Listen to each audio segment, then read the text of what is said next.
Hey guys, it's Casey Gackle and welcome to the third installment of our skimboard tutorial series. Today we're going to learn how to shove it and 3-shove.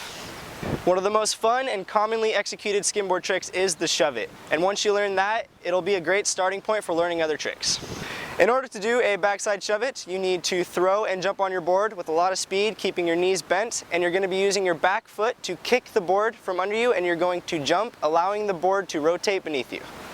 After the board has traveled 180 degrees, you want to catch it with your feet, stopping the board's rotation.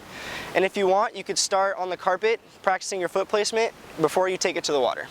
To do a front shove, you just spin the board in the opposite direction, but be aware that this trick is more difficult and you should master the backside shove before you move on to the front shove. Once you've mastered the shove, you can move on to the 3-shove. This is essentially the same trick, you're just jumping a little higher and kicking the board a little harder. Make sure you are having a good reference point so you can create a safe landing for yourself.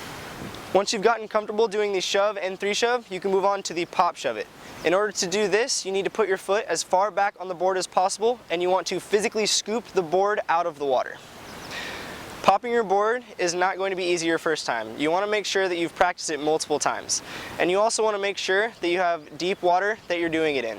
The deeper the water, the easier it is to pop your board. You want to be aware that when the water is deeper, it's going to be harder to land.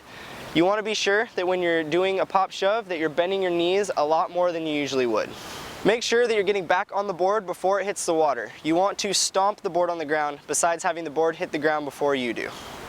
So keep practicing your shoves and then eventually moving on to your 3-shoves with the same concept that was described before.